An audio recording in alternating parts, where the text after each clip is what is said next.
multibilionário estava a entrar no seu helicóptero, até uma chamada desesperada sobre a sua ex e um bebê.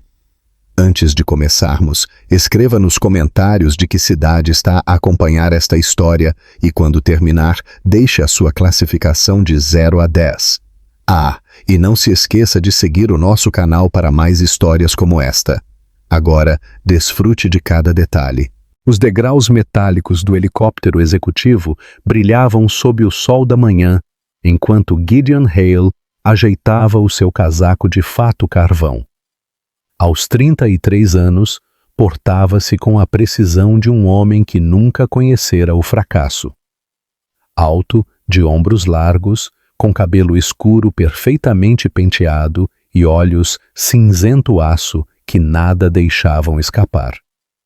A sua equipa esperava a uma distância respeitosa, tablets na mão, prontos para finalizar a partida. Manhattan estendia-se lá embaixo como um tabuleiro de xadrez que ele aprendera a dominar. Cada edifício, cada esquina representava uma decisão que tomara, um negócio que fechara, um futuro que garantira. O controlo era a sua linguagem, e ele falava-a fluentemente. Os rotores do helicóptero começaram a sua rotação lenta quando Gideon colocou um Oxford polido no primeiro degrau. O seu telemóvel vibrou contra o peito, um zumbido agudo e insistente que cortou o zumbido mecânico. Número desconhecido. Ele parou, o polegar a pairar sobre o botão de recusar. Algo o fez atender. Ela entrou em trabalho de parto, ela está sozinha e há um bebê. A voz era direta, urgente, pertencente a alguém que ele não reconhecia.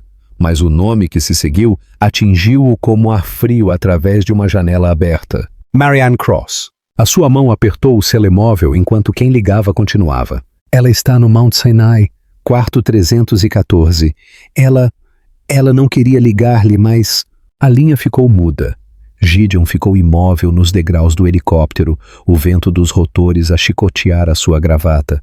A sua assistente aproximou-se preocupada. Senhor, está tudo bem? Marianne, 31 anos, com cabelo loiro-mel que apanhava a luz do sol como seda e olhos verdes que outrora olhavam para ele como se ele fosse mais do que a sua conta bancária, a mulher que nunca pedira joias ou férias, apenas o seu tempo, a mulher de quem ele se afastara há 8 meses porque ficar parecia demasiado complicado, demasiado incerto. Ela estava grávida e ele não sabia. Cancele o voo, disse ele calmamente descendo do helicóptero. A sua assistente piscou, a caneta parada sobre o tablet. Em 5 anos a trabalhar para Gideon Hale, ela nunca tinha ouvido aquelas palavras. Senhor? Cancel tudo. Ele já estava a caminhar em direção ao sedã preto estacionado ali perto, a sua mente a correr por cálculos que nada tinham a ver com margens de lucro. E ligue para o hospital. Mount Sinai.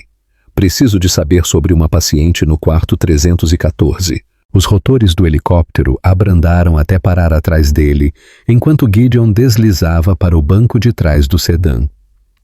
Pela primeira vez em anos, ele não tinha plano, nem estratégia, nem caminho claro a seguir, apenas um destino que deveria ter alcançado há meses.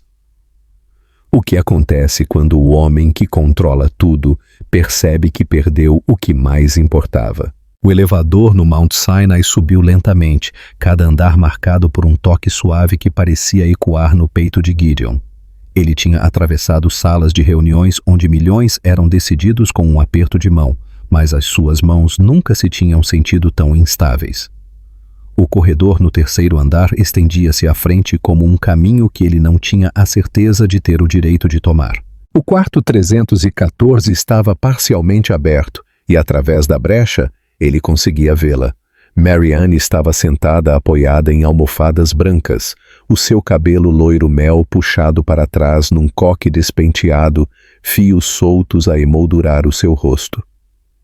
Mesmo exausta, mesmo pálida de horas de trabalho de parto, ela era linda de uma forma que lhe cortava a respiração.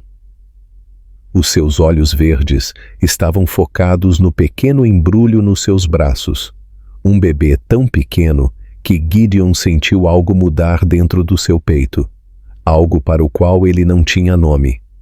Ela olhou para cima quando ele bateu suavemente na ombreira da porta. Por um momento, nenhum dos dois falou. A expressão dela passou por surpresa, cautela e algo que poderia ter sido alívio antes de se fixar na compostura cuidadosa de que ele se lembrava, o olhar que ela usava quando se estava a proteger. Olá, Gideon. A voz dela estava mais áspera do que ele se lembrava, desgastada por horas de dor e esforço. Ela não se moveu para se cobrir ou ao bebê, não se apressou a explicar. Ela simplesmente esperou, e essa paciência pareceu um julgamento que ele não tinha a certeza de conseguir enfrentar. Recebi uma chamada, disse ele, entrando no quarto, mas ficando perto da porta. Alguém disse que estavas aqui, que havia um bebê. Ela moveu o embrulho ligeiramente, e Gideon vislumbrou um rosto pequeno e perfeito. O nome dela é Emma. As palavras atingiram-no com mais força do que ele esperava. Uma filha. Ele tinha uma filha, e ela tinha nascido num mundo onde ele estava ausente, onde Marianne tinha enfrentado isto sozinha. Quando? A pergunta saiu mais áspera do que ele pretendia. Esta manhã, há cerca de 6 horas. A voz de Marianne estava firme, mas ele conseguia ver a exaustão na forma como ela segurava os ombros, a forma cuidadosa como se movia.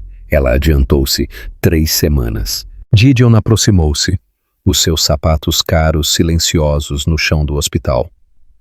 Vocês estão ambas bem?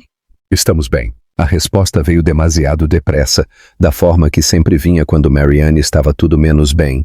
Os médicos disseram que correu tudo bem. Provavelmente podemos ir para casa amanhã. Casa. Ele perguntou-se o que isso significava para ela agora. A última vez que ele tinha visto o apartamento dela, era pequeno, mas acolhedor, cheio de livros e plantas, e o tipo de desordem confortável que sempre tinha feito o seu mundo precisamente organizado parecer vazio. Por que não me contaste? A pergunta escapou antes que ele pudesse impedi-la. Marianne olhou para Emma, o seu dedo a traçar a bochecha do bebê com infinita gentileza. Teria mudado alguma coisa? A honestidade na voz dela cortou mais fundo do que a raiva teria cortado. Ele poderia ter lhe dado desculpas. Poderia ter explicado sobre a fusão que consumira a sua vida, os negócios internacionais que exigiam a sua atenção. Em vez disso, deu por si a dizer a verdade. Não sei. Ela assentiu como se estivesse à espera dessa resposta. Não podia arriscar. Não podia arriscar que te sentisses obrigado ou culpado ou... Ela fez uma pausa procurando as palavras. Precisava de saber que conseguia fazer isto sozinha. E consegues? Pela primeira vez desde que ele entrara no quarto, a compostura dela quebrou ligeiramente. Estou a aprender. Gideon ficou à beira da cama do hospital, observando Marianne ajustar a manta de Emma com movimentos praticados que ele não reconhecia. 8 meses atrás, as mãos dela tinham sido suaves contra o seu rosto, traçando as linhas de tensão que ele carregava de demasiadas noites sem dormir passadas a construir o seu império. Agora, essas mesmas mãos moviam-se com uma certeza maternal que o fazia sentir-se um estranho na sua própria vida. Queres segurá-la? Perguntou Marianne calmamente. A pergunta pairou entre eles como um desafio que ele não tinha a certeza de estar pronto para aceitar. Gideon tinha negociado aquisições de $1.000 milhões, tinha encarado investidores com o dobro da sua idade, mas o pensamento de segurar algo tão pequeno, tão frágil, aterrorizava-o de uma forma que ele não conseguia racionalizar. Não sei como. Eu também não sabia. Há 12 horas atrás. O sorriso de Marianne era cansado, mas genuíno. Vem cá. Ele aproximou-se, perto o suficiente para sentir o cheiro tênue de sabão hospitalar e algo unicamente dela, baunilha e calor que outrora tinham sido tão familiares como o seu próprio batimento cardíaco. Ela moveu-se cuidadosamente, abrindo espaço para ele se sentar na beira da cama. Apoia a cabeça dela, sussurrou ela, guiando os braços dele para a posição. Assim mesmo. Emma acomodou-se no seu abraço com um suspiro suave, e Gideon sentiu o seu mundo inclinar-se no seu eixo. Ela era impossivelmente leve, impossivelmente perfeita, com dedos minúsculos que se enrolavam em torno de nada e pestanas tão delicadas que pareciam pintadas. O rosto dela estava pacífico a dormir, confiante de uma forma que fez o peito dele apertar. Ela tem os teus olhos, disse Marianne suavemente. Bem, a forma deles. Gideon olhou para cima e encontrou Marianne a observá-lo com uma expressão que ele não conseguia decifrar bem. Parte admiração, parte tristeza, parte algo que poderia ter sido esperança. Ela é linda. É. Marianne recostou-se nas almofadas e pela primeira vez desde que ele chegara, ela parecia verdadeiramente relaxada. Ela tem estado a dormir a maior parte do tempo. A enfermeira disse que é normal depois de um longo trabalho de parto. Quanto tempo estiveste? 14 horas. Ela disse-o com naturalidade, mas ele conseguia ver a exaustão na forma como as pálpebras dela caíam. Pensei em ligar-te por volta da 8ª hora, mas lembrei-me que provavelmente estarias numa reunião algures, a tomar decisões sobre coisas que pareciam mais importantes do que isto. Não havia acusação na voz dela, apenas uma aceitação tranquila que cortava mais fundo do que a raiva teria cortado. Emma mexeu-se nos braços dele, fazendo um pequeno som que foi direto a uma parte do seu coração que ele não sabia que existia. Sem pensar, ele começou a embalá-la suavemente, o movimento vindo de algum instinto que ele não sabia que possuía. Eu teria vindo, disse ele calmamente. Se tivesses ligado, eu teria vindo. Terias? Os olhos verdes de Marianne procuraram o rosto dele. Ou terias enviado o Marcos para tratar disso? Ou pedido para eu esperar até depois da tua teleconferência com Tóquio? A verdade das palavras dela atingiu-o como água fria. Quantas vezes ele tinha feito exatamente isso? Delegado o pessoal porque o profissional parecia mais urgente? Quantas vezes ela tinha esperado que ele terminasse apenas mais um e-mail, atendesse apenas mais uma chamada? Não sei como fazer isto, admitiu ele, olhando para o rosto adormecido de Emma. Não sei como ser o que tu precisas, o que ela precisa. Marianne ficou calada por um longo momento, observando-o segurar a filha deles com a atenção cuidadosa de alguém com medo de partir algo precioso. Eu também não sei, disse ela finalmente. Mas estou aqui, todos os dias. Estou aqui. A simples afirmação carregava o peso de tudo o que ele tinha falhado em ser. Tudo o que ele tinha perdido enquanto estava ocupado a ser bem-sucedido noutro lugar. A manhã seguinte chegou com a eficiência clínica da rotina hospitalar.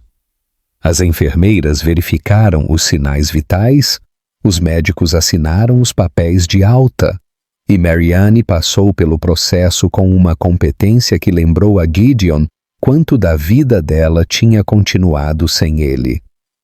Ela tinha feito a sua própria mala, organizado o seu próprio transporte, planeado um futuro que não o incluía. A cadeira de bebê, murmurou ela, verificando o telemóvel pela 3ª vez. A Sarah devia trazer a cadeira de bebê. Gideon olhou para cima de onde estava sentado na cadeira de visitante, ainda a usar o fato amarrotado de ontem. Ele tinha passado a noite naquela cadeira, a ver Emma dormir, a ouvir a respiração de Marianne, com medo de que se saísse, este momento frágil de conexão se dissolvesse como a névoa da manhã. Quem é a Sarah? A minha vizinha? Ela tem estado a... Marianne fez uma pausa, juntando as coisas de Emma num pequeno saco de desporto. Ela tem me ajudado a preparar-me para isto.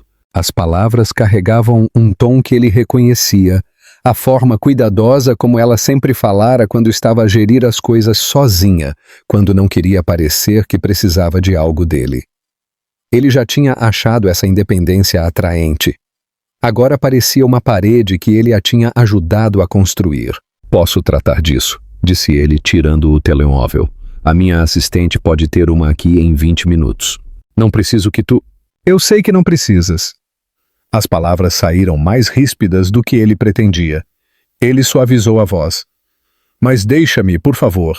Marianne olhou para ele por um longo momento, Emma a dormir pacificamente nos seus braços. Algo no tom dele deve tê-la alcançado porque ela assentiu lentamente. Ok. A cadeira de bebê chegou com Marcus, o assistente de Gideon, que deu uma olhadela à cena. O seu chefe por fazer a barba e amarrotado, a segurar um bebê enquanto uma mulher cansada dirigia a instalação. E teve a sabedoria de simplesmente seguir ordens sem perguntas. A base encaixa assim, explicou Marianne, as suas mãos firmes apesar da exaustão. E depois a cadeira tranca. Pronto. Gideon observou-a trabalhar, memorizando cada movimento, cada verificação de segurança. Isto era conhecimento que ele deveria ter aprendido há meses, preparativos que ele deveria ter feito ao lado dela durante aquelas noites em que ela media a sua barriga em crescimento e contava os pontapés sozinha. Pronta? Perguntou Marianne, acomodando Emma no transportador. O bebê parecia impossivelmente pequeno, rodeado por todos os arnês de segurança e acolchoamento. A viagem de elevador para baixo pareceu uma descida para a vida real, longe da bolha protegida do hospital, onde as emoções podiam existir em animação suspensa. Lá fora, Nova York continuava o seu ritmo implacável, táxis a buzinar, peões a tecer entre barreiras de construção. O mundo a avançar independentemente do facto de que tudo no universo de Gideon tinha mudado. O seu sedã esperava na berma, Marcus a segurar a porta aberta. Marianne hesitou, olhando para o carro caro, como se representasse tudo o que era complicado em deixar Gideon entrar de volta na sua vida. Para onde vamos? Ele perguntou. Brooklyn, Park Slope. Ela deu a morada a Marcus, depois acomodou-se no banco de trás ao lado do transportador de Emma. Não é o que estás habituado. Gideon deslizou para o lado dela, perto o suficiente para ver a forma como ela mantinha uma mão protetoramente perto de Emma, perto o suficiente para sentir o cheiro do seu shampoo sob o antisséptico hospitalar persistente. Não me importo com o que estou habituado. A viagem por Brooklyn revelou um mundo que Gideon raramente via, ruas arborizadas com apartamentos de pedra castanha, cafés com menus de quadro negro, mães a empurrar carrinhos de bebê enquanto falavam ao telemóvel enfiado entre o ombro e a orelha. Parecia uma vida que ele nunca tinha considerado, uma vida que acontecia a passo de caminhada em vez de velocidade de helicóptero. É aqui, disse Marianne quando pararam em frente a um edifício modesto com uma porta vermelha e floreiras que pareciam recentemente plantadas. Gideon olhou para o edifício, percebendo que não fazia ideia do que vinha a seguir.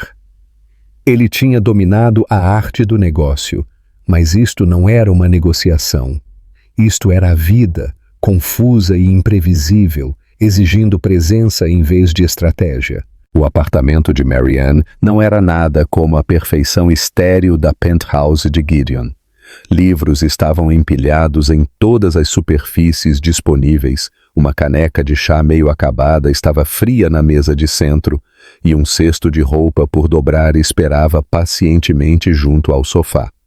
Parecia vivido, quente, como um lugar onde as pessoas realmente existiam em vez de apenas passarem. Desculpa a desarrumação, disse ela, mudando Emma para um braço enquanto pescava as chaves. Eu não estava exatamente à espera de visitas. Gideon queria dizer-lhe que não estava desarrumado, era humano. Em vez disso, ele tirou as chaves da mão dela, os dedos roçando por apenas um momento, e destrancou a porta. Lá dentro, a luz da tarde filtrava através das cortinas de gaze, lançando tudo em ouro suave. Um móbile pendurava-se acima do que devia ser o berço de Emma, pequenos elefantes e estrelas à espera de dançar, para olhos que estavam apenas a aprender a focar. No frigorífico, imagens de ultrassom eram seguradas por ímãs alegres ao lado de listas de compras e lembretes de consultas. Esta era a vida que Marianne tinha construído enquanto ele adquiria empresas em Singapura e fechava negócios em Londres. Este era o ninho que ela tinha preparado para a filha deles enquanto ele media o sucesso em preços de ações e margens de lucro. Preciso de alimentá-la, disse Marianne, acomodando-se numa cadeira de balanço que parecia ter sido escolhida pelo conforto e não pelo estilo. Ela provavelmente está com fome. Gideon observou enquanto ela levantava a camisa com facilidade praticada, enquanto Emma pegava com a certeza instintiva de uma criatura que sabia onde pertencia. A intimidade do momento atingiu-o inesperadamente, não sexual, mas mais profunda de alguma forma. Isto era vida a sustentar vida, necessidade a encontrar provisão. Amor na sua forma mais fundamental. Há café na cozinha, disse Marianne suavemente, se quiseres. Ele moveu-se para lhe dar privacidade, mas também porque precisava de um momento para processar o que estava a ver. A cozinha era pequena, mas eficiente, com um quadro de avisos coberto de consultas de pediatra e lembretes sobre vitaminas pré-natais. Um monitor de bebê estava a carregar no balcão ao lado de uma pilha de livros sobre parentalidade com marcadores a sair em vários ângulos. Enquanto o café fazia, o seu telemóvel vibrou insistentemente, Marcos provavelmente a perguntar onde ele estava. O negócio de Tóquio que parecia tão crucial ontem parecia algo a acontecer a outra pessoa, noutra vida. Ele virou o telemóvel para baixo. Podes atender, chamou Marianne da sala de estar. Eu sei que tens coisas para fazer. Não, disse ele, voltando para se encostar à ombreira da porta. Não tenho. Ela olhou para ele com surpresa. Em todo o tempo que se conheciam, Gideon nunca tinha estado sem negócios urgentes, sem outro lugar onde precisasse de estar. O seu calendário tinha sido um tirano que governava o relacionamento deles, encurtando jantares e interrompendo conversas. Emma terminou de comer e prontamente bolsou no ombro de Marianne, uma pequena rebelião que a fez rir apesar da sua exaustão. Bem-vindo à parentalidade, disse ela pegando num pano de arroto. Deixa-me, disse Gideon aproximando-se. Ela entregou-lhe o pano e ele limpou gentilmente o rosto de Emma, espantado com o quão macia era a pele dela, quão confiante ela parecia enquanto piscava para ele com olhos escuros e sérios. Ela gosta de ti, observou Marianne. Como pode saber? Ela não está a chorar. O sorriso de Marianne era cansado, mas genuíno. Isso é basicamente o padrão ouro neste momento. A simplicidade disso atingiu-o. Como o sucesso era medido de forma diferente aqui, não em relatórios trimestrais ou quota de mercado, mas na ausência de lágrimas, em pequenos momentos de paz, no ritmo constante da respiração contra o seu peito, enquanto Emma dormitava nos seus braços. O seu telemóvel vibrou novamente. Desta vez, Marianne notou a sua contenção. Tu realmente não tens de ficar, disse ela calmamente. Eu sei que isto não é o que tu subscreveste. Talvez esse seja o problema, disse ele, a voz áspera. Talvez eu devesse ter subscrito mais. 3 horas depois, a tarde pacífica despedaçou-se em caos. Emma estava a dormir pacificamente no seu berço quando o choro começou. Não os gemidos suaves de fome ou desconforto, mas o tipo de choro desesperado que parecia ecoar em todas as superfícies do pequeno apartamento. Marianne tentou alimentá-la, mudá-la, embalá-la, cantar suavemente naquela voz que outrora acalmara as próprias noites inquietas de Gideon. Nada funcionou. Ela tem feito isto, disse Marianne, a voz tensa, enquanto andava pela sala de estar, com Emma pressionada contra o ombro. As crises de choro.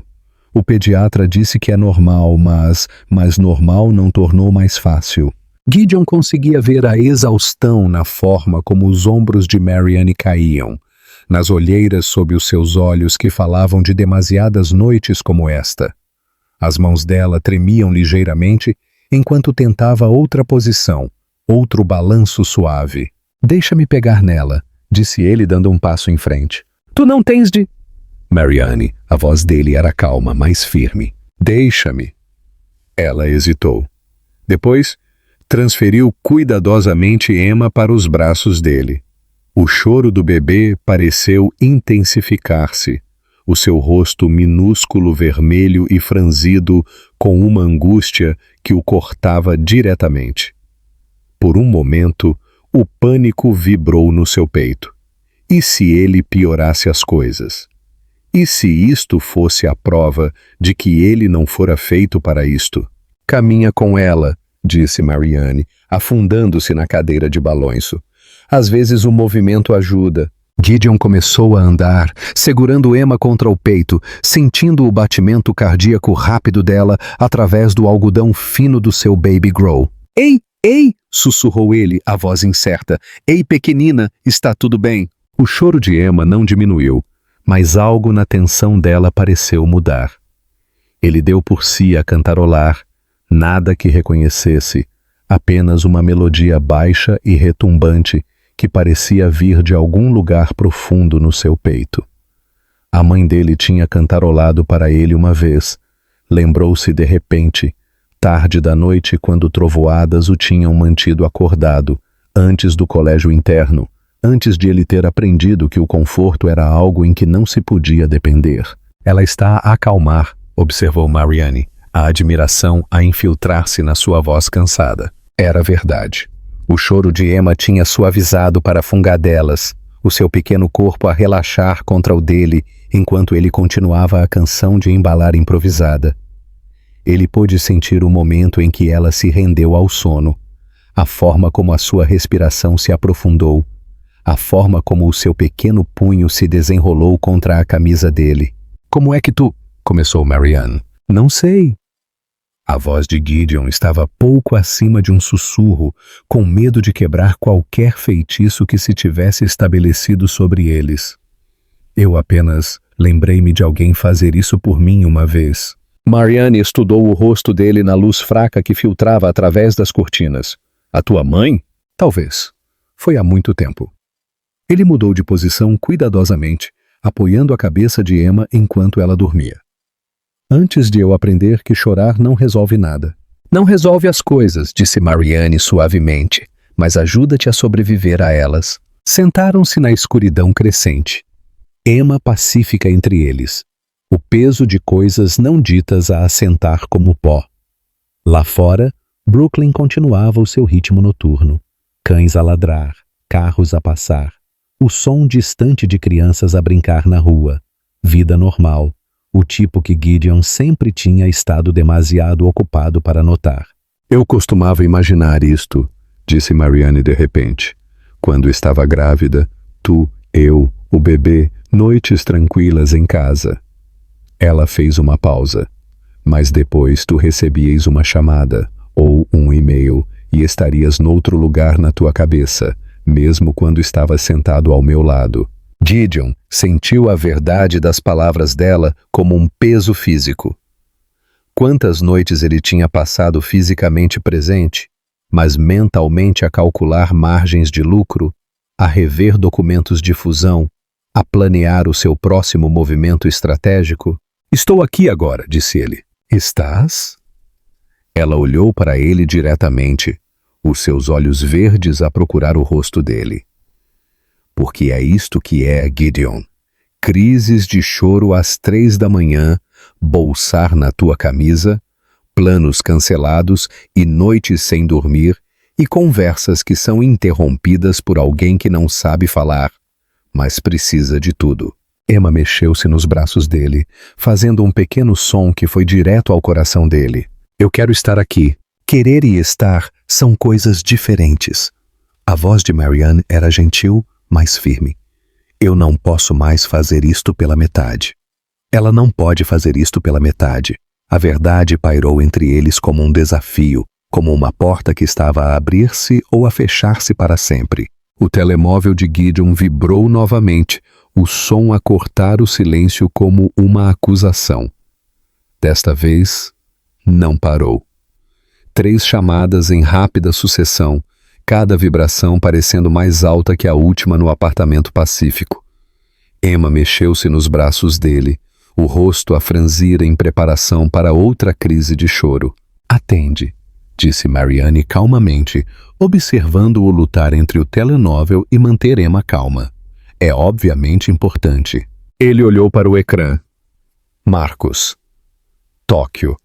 O negócio que poderia garantir a expansão internacional para os próximos 5 anos. A chamada que ele estava à espera. A oportunidade que exigia a sua atenção imediata. "Não", disse ele, virando o telemóvel para baixo novamente. Emma acomodou-se de volta no sono contra o peito dele. "Gideon, se é trabalho, é sempre trabalho." A voz dela estava firme, mas ela conseguia ouvir algo novo nela, algo que não estava lá há 8 meses. "É sempre urgente, sempre crítico, sempre mais importante do que o que está a acontecer aqui mesmo." Marianne estudou o rosto dele na luz do candeeiro.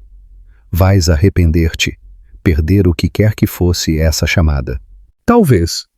Ele ajustou o suporte em Emma, maravilhando-se com o quão natural parecia agora apoiar a cabeça dela, balançar suavemente quando ela se mexia. "Mas arrepender-me-ei mais de perder isto." O telemóvel vibrou com uma mensagem de texto. Depois outra. Gideon conseguia imaginar o pânico crescente de Marcos, o efeito dominó de decisões atrasadas, a onda de consequências a espalhar-se pelos fusos horários. 6 meses atrás, o pensamento tê-lo-ia enviado para o modo de crise. Agora parecia ruído de outro planeta. "Conta-me sobre as noites", disse ele de repente, "aquelas em que ela chora e não para. O que é que tu fazes?" Marianne piscou, surpreendida pela mudança na conversa. Eu caminho. Às vezes ponho-a no carrinho e dou uma volta ao quarteirão, mesmo às 2 da manhã. O movimento ajuda e o ar fresco limpa a minha cabeça. E quando estás demasiado cansada para caminhar? Eu também choro às vezes." A admissão veio calmamente, como um segredo que ela não tinha a certeza de dever partilhar. Sento-me no chão da casa de banho e choro até me sentir forte o suficiente para tentar novamente. A imagem atingiu-o com mais força do que qualquer perda de negócios alguma vez tivera. Marianne sozinha neste pequeno apartamento, segurando a filha deles enquanto as lágrimas corriam pelo seu rosto, sem ninguém para ligar, ninguém para assumir quando a sua força se esgotasse. "Eu quero essas noites", disse ele, "as difíceis, as impossíveis. Quero ser a pessoa a quem ligas às 2 da manhã. Dizes isso agora." A voz de Marianne carregava o peso de demasiadas promessas quebradas, demasiadas boas intenções que se tinham dissolvido sob a pressão de relatórios trimestrais e reuniões do conselho. "Mas quando o teu telemóvel tocar com a próxima emergência, o próximo negócio que não pode esperar, então eu não atendo." "Tu não entendes." Ela inclinou-se para a frente e ele conseguia ver a exaustão em cada linha do seu rosto, o tipo de cansaço profundo que vinha de meses a carregar tudo sozinha. "Isto não é uma escolha que fazes uma vez. É uma escolha que fazes todos os dias, todas as horas. Quando ela estiver a nascer os dentes e a gritar às 3 da manhã, quando eu estiver tão cansada que não me lembro se a alimentei ou apenas sonhei com isso, quando o pediatra quiser vê-la imediatamente e tu estiveres numa reunião que não podes deixar. E depois?" Emma mexeu-se nos braços dele, a sua pequena mão a enrolar-se em torno do dedo dele com confiança inconsciente. O gesto foi tão simples, tão puro, que fez o peito dele apertar com uma emoção que ele não conseguia nomear. "Então eu deixo a reunião", disse ele finalmente. "Eu deixo a reunião e venho para casa." "Os teus investidores não vão entender isso." "Então terão de aprender." Gideon olhou para o rosto adormecido de Emma, depois de volta para Marianne. "Eu construí uma empresa controlando todas as variáveis. nunca perdendo uma oportunidade, estando disponível para todos, exceto para as pessoas que mais importavam. Talvez seja a altura de tentar uma estratégia diferente. Marianne ficou calada por um longo momento, procurando no rosto dele algo. Sinceridade, talvez. Ou o tipo de certeza que não podia ser abalada pela próxima crise, a próxima chamada urgente. Esta é a parte em que normalmente me dizes que vais tentar mais, disse ela suavemente. Onde prometes encontrar um melhor equilíbrio, arranjar mais tempo. Não estou a prometer tentar mais. A voz dele era calma, mais firme. Estou a prometer ser diferente. A crise chegou às 4 da manhã, 3 dias depois.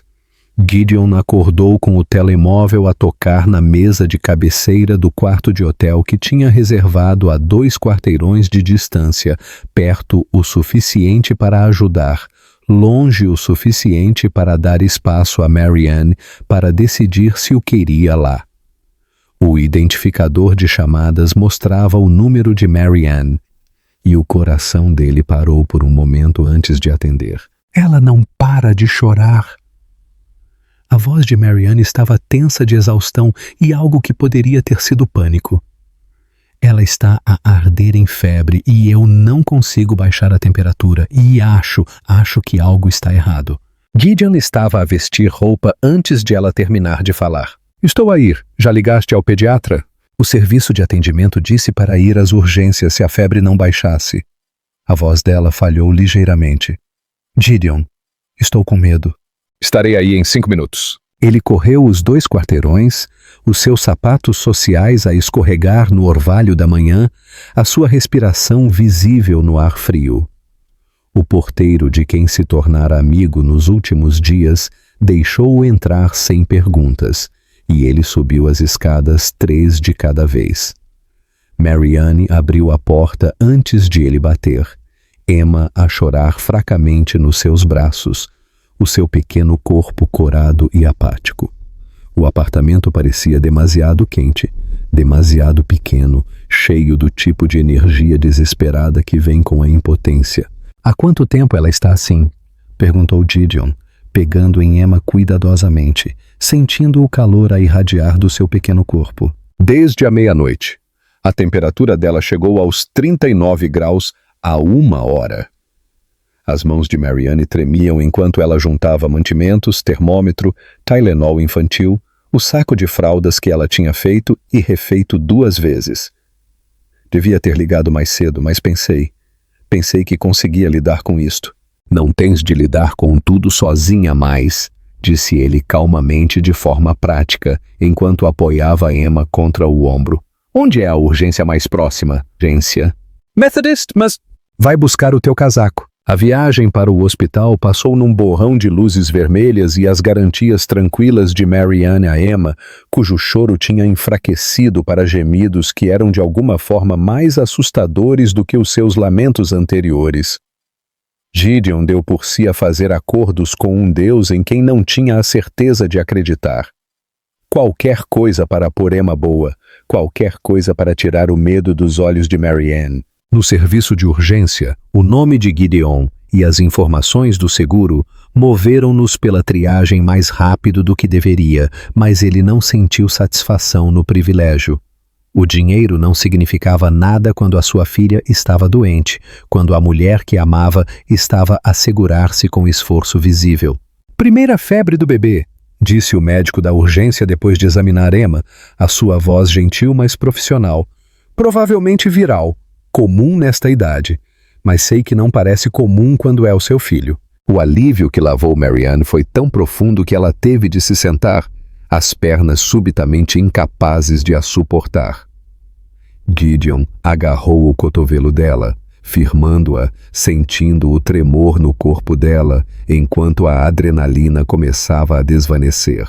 Ela vai ficar bem, continuou o médico. Continue a dar-lhe o Tylenol a cada 4 horas, muitos líquidos, e ligue ao seu pediatra de manhã, mas fez a coisa certa ao trazê-la. Fora do hospital, quando o amanhecer rompeu sobre Brooklyn em tons de rosa e ouro, Marianne finalmente deixou-se chorar.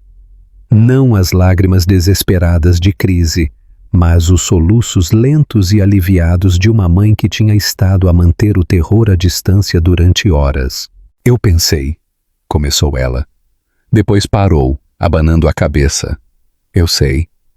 Gideon mudou Emma para um braço e puxou Marianne contra ele com o outro, sentindo o peso dela assentar contra o seu peito como confiança tornada física.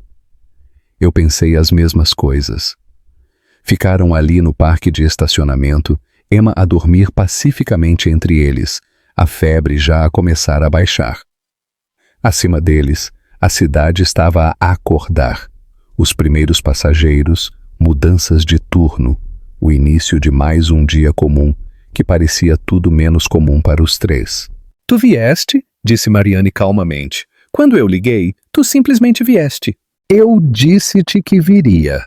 As pessoas dizem-me muitas coisas, mas ela não se afastou dele. E quando Emma se mexeu, ambos olharam para ela com a vigilância partilhada de pais que tinham acabado de aprender o quanto tinham a perder. 2 semanas depois, Gideon deu por si a fazer algo que nunca tinha imaginado, sentado no chão da sala de estar de Marianne às 2 da tarde, a montar uma cadeira de papa enquanto Emma dormia a sesta na sua espreguiçadeira ali perto.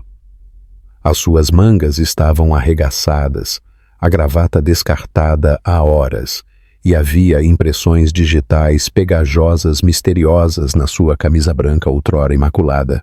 As instruções dizem para inserir a patilha na ranhura B, disse Marianne da cozinha, onde estava a esterilizar biberões com a precisão metódica de alguém que tinha aprendido que pequenos detalhes importavam enormemente ao cuidar de um bebê. A patilha A não existe, murmurou Gideon, estudando o diagrama que parecia ter sido desenhado por alguém que nunca tinha realmente visto o produto. E há 3 ranhuras diferentes que poderiam ser a ranhura B. Marianne riu. O primeiro riso genuíno e desprotegido que ele ouvia dela desde antes do término do namoro. O som foi direto através dele, quente e familiar, e quase doloroso na sua doçura. O Marcos ligou, disse ela, secando as mãos num pano da louça. Ele parecia preocupado com a tua ausência prolongada do escritório. Gideon olhou para cima das peças da cadeira de papa espalhadas à sua volta. O que é que lhe disseste? Que estavas numa reunião importante? O sorriso dela era suave e provocador. Muito importante, com um cliente muito exigente que ainda não fala muito inglês. Emma mexeu-se na sua cadeira, fazendo os pequenos sons de arrulo que se tinham tornado a melodia favorita de Gideon. Nas últimas 2 semanas, ele tinha aprendido todo o vocabulário dela. O choro de fome versus o choro de sono. A forma como ela franzia o nariz quando precisava de uma mudança de fralda. O suspiro suave que ela fazia quando estava perfeitamente satisfeita. Tenho andado a pensar, disse Marianne, acomodando-se no chão ao lado dele, perto o suficiente para que ele pudesse sentir o cheiro do shampoo dela, perto o suficiente para ver a forma como a luz da tarde apanhava o ouro no cabelo dela, sobre nós, sobre como será isto daqui para a frente. Gideon pousou a chave de fendas que estava a usar para atacar o misterioso hardware da cadeira de papa. E estou assustada. A admissão veio calmamente, honestamente. Não de ti, mas de ter esperança. Passei 8 meses a aprender como não precisar de ti, como não esperar nada de ti.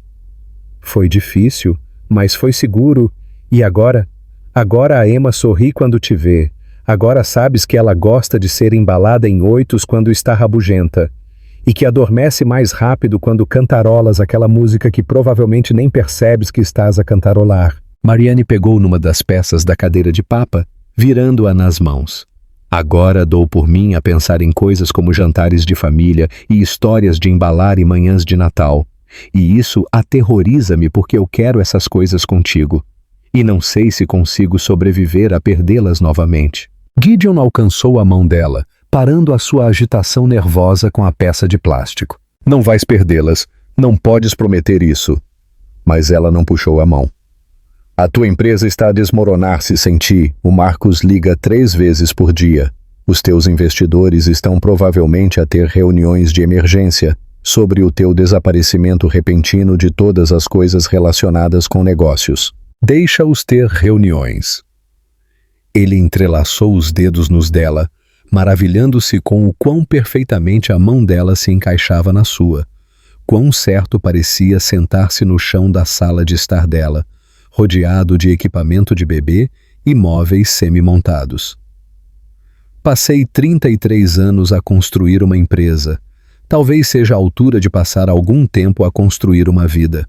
Emma escolheu esse momento para acordar, piscando olhos sonolentos e fazendo o som suave de questionamento que significava que ela não estava bem pronta para estar totalmente acordada, mas também não estava bem a dormir.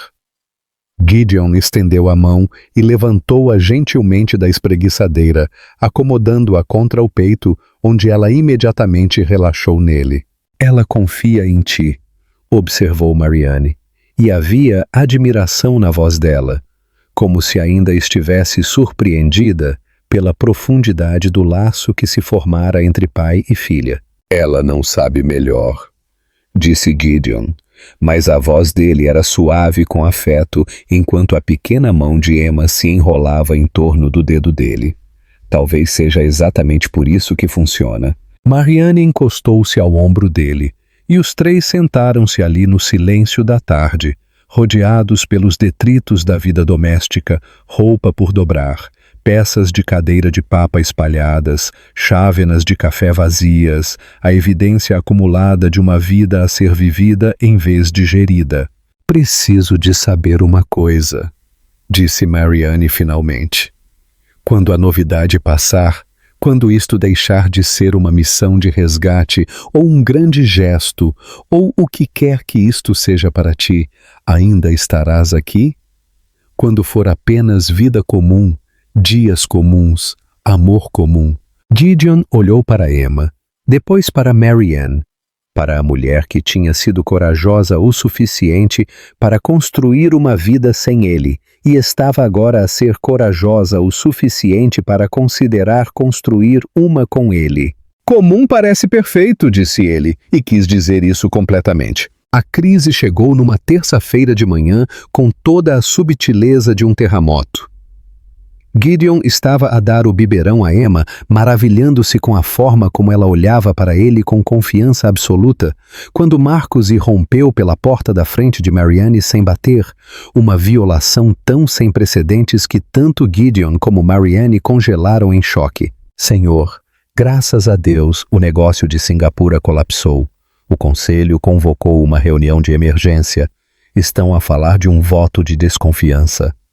As palavras de Marcus saíram numa torrente de pânico e desespero. Precisamos de si agora. O carro está lá embaixo. Emma assustou-se com a voz levantada, o rosto a franzir em preparação para as lágrimas. Gideon instintivamente puxou-a para mais perto, o seu corpo criando um escudo entre a filha e o caos que Marcus tinha trazido para a manhã tranquila deles. Baixa a voz, disse Gideon calmamente, mas havia aço no seu tom. Senhor, não entende. A Hartwell Industries está a mover-se para nos adquirir. Hoje, estão a usar a sua ausência como prova de instabilidade. Se não agirmos imediatamente, eu disse baixa a voz. Marcus olhou em redor do apartamento como se o estivesse a ver pela primeira vez. Os brinquedos espalhados no chão, Marianne de roupão a segurar uma chávena de café. A tranquilidade doméstica que ele acabara de despedaçar. Senhor, este é o trabalho da sua vida, tudo o que construiu. É uma empresa. A voz de Gideon era calma, mas Marianne conseguia ver a tensão nos ombros dele. A forma como a mão dele apertava protetoramente em torno de Emma. As empresas podem ser reconstruídas, não esta, não se a Hartwell conseguir o controlo. Marcus tirou o telemóvel, mostrando gráficos e tabelas que não significavam nada para Marianne, mas tudo para o homem que ela estava a aprender a amar novamente. Eles vão desmembrá-la por peças, vender as divisões, despedir metade da força de trabalho, milhares de empregos, desaparecidos. Marianne observou o rosto de Gideon enquanto Marcus falava. Observou o músculo no maxilar dele contrair enquanto processava o que lhe estava a ser tirado. Ela conhecia aquela expressão. Tinha-a visto durante chamadas telefônicas tarde da noite sobre negócios que correram mal, durante sessões de estratégia de emergência que o tinham afastado de jantares, de conversas, dela. "Quanto tempo?" perguntou Gideon finalmente. "A reunião começa numa hora. Se sair agora..."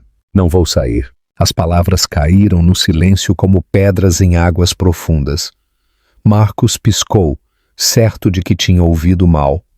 Marianne sentiu o coração parar, depois começar de novo com um ritmo que parecia diferente, perigoso. "Senhor, não vou sair." Gideon levantou-se lentamente, Emma ainda aninhada nos seus braços. "Liga ao conselho. Diz-lhes que me juntarei por videoconferência. Não pode negociar uma aquisição hostil pelo Zoom." "Então acho que não vou negociar." Marianne pousou a chávena de café com mãos que tremiam ligeiramente. "Gideon, devias ir. Esta é toda a tua vida." "Não." Ele virou-se para ela e ela ficou surpreendida pela certeza nos olhos cinzentos dele. "Esta é a minha vida. Tu, a Emma, este apartamento onde aprendi o que significa estar em casa." Ele olhou de volta para Marcus. "Aquela empresa tornou-me rico, mas nunca me fez feliz." "Senhor, por favor, pense no que está a desistir." "Estou a pensar nisso." A voz de Gideon era calma, mas absoluta. "Estou a pensar em 33 anos a desistir de tudo o que importava por algo que só importava no papel. Estou a pensar na mulher que perdi porque não conseguia distinguir entre sucesso e satisfação. Estou a pensar na minha filha que não crescerá a perguntar-se se as chamadas telefônicas do papá são mais importantes do que as histórias de embalar dela." Emma arrulhou suavemente a sua pequena mão a alcançar Marianne, que se aproximou sem pensar. Os três ficaram juntos na luz da manhã e Marianne percebeu que estava a chorar. Não de tristeza, mas do alívio avassalador de finalmente ser escolhida. "Vais arrepender-te disto", disse Marcus desesperadamente. "Daqui a 5 anos, 10 anos, quando perceberes do que te afastaste." "Daqui a 10 anos", disse Gideon, olhando para o rosto perfeito de Emma, depois para o rosto manchado de lágrimas de Marianne, "estarei grato por finalmente ter aprendido a diferença entre ter tudo e ter o que importa." Marcus olhou para ele por um longo momento, depois reuniu os seus gráficos e tablets com o ar derrotado de um homem que acabara de ver um império escolher cair. "Diga-lhes que estou indisposto. Diz-lhes que estou exatamente onde preciso de estar."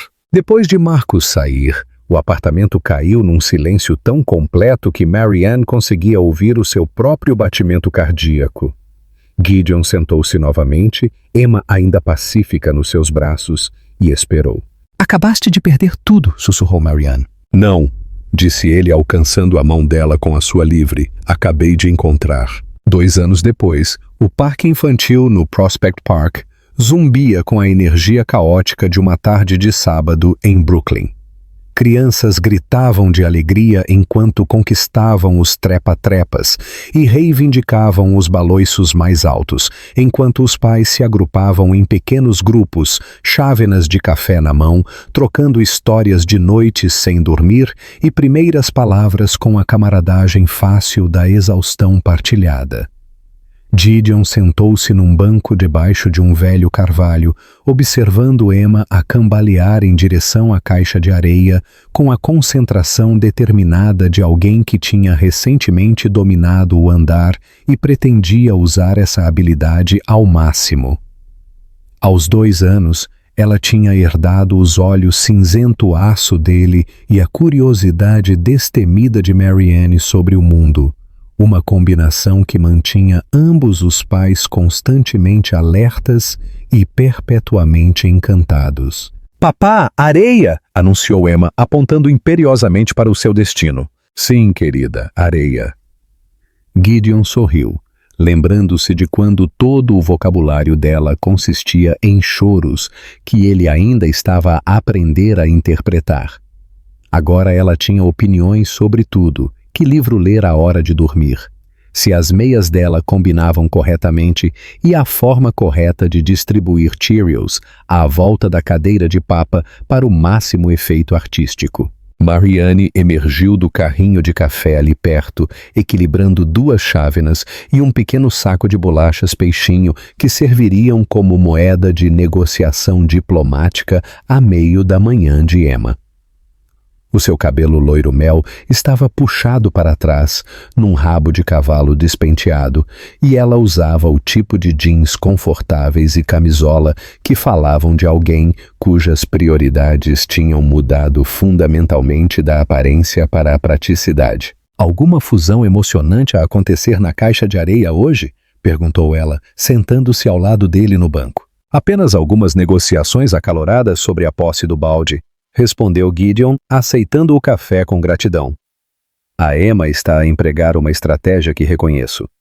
Charme avassalador seguido de birra estratégica se o charme falhar." "Pergunto-me de onde ela tirou isso." "Claramente de ti. Eu nunca fiz uma birra estratégica na minha vida." Marianne riu, o som tão quente e familiar como a rotina matinal deles, tão natural como a forma como Emma automaticamente olhava para ambos quando precisava de segurança ou queria partilhar uma criação de areia particularmente impressionante. 6 meses após a aquisição da Hartwell, Gideon tinha iniciado uma empresa de consultoria mais pequena a partir da mesa da cozinha deles, enquanto Emma dormia a sesta e Marianne trabalhava nos seus contratos de escrita freelance. A nova empresa era lucrativa, mas não construía impérios, bem-sucedida, mas não consumia a alma. Pagava as contas e deixava-o em casa para o jantar, para as histórias de embalar, para os 1000 pequenos momentos que compunham a arquitetura de uma família. "Recebi uma chamada do Marcos ontem", disse Marianne calmamente, observando Emma tentar negociar privilégios de partilha com um rapaz com cerca do dobro do tamanho dela. "Ele queria saber se estarias interessado num cargo no conselho de administração com o novo braço de capital de risco da Hartwell." Gideon ficou calado por um momento, bebendo o seu café e observando a filha descobrir que a areia, embora fascinante, não era particularmente comestível. "O que é que lhe disseste?" "Disse-lhe que lhe ligarias de volta." Ela virou-se para o encarar, procurando a expressão dele. "Vais ligar?" "Talvez. Se for a tempo parcial, se não exigir viagens, se significar que a Emma pode continuar a ver o papá ler-lhe Boa Noite Lua todas as noites, em vez de ouvir falar sobre isso em segunda mão." Emma escolheu esse momento para cair na caixa de areia, sentando-se com força no rabo, com uma expressão surpreendida que sugeria que a areia a tinha traído pessoalmente. Ambos os pais ficaram tensos, prontos para entrar em ação, mas Emma simplesmente olhou em redor, avaliou que estava bem e continuou com o seu projeto arquitetônico como se nada tivesse acontecido. "Ela é resiliente", observou Marianne. "Ela também herda isso de ti." "Acho que ela herda de ambos." Marianne encostou-se ao ombro dele e Gideon maravilhou-se com o quão natural parecia, quão certa esta vida que eles tinham construído a partir dos destroços das suas antigas ambições. "Nós descobrimos, não foi? A coisa do amor comum, nós descobrimos." À volta deles, o parque continuava o seu ritmo de fim de semana.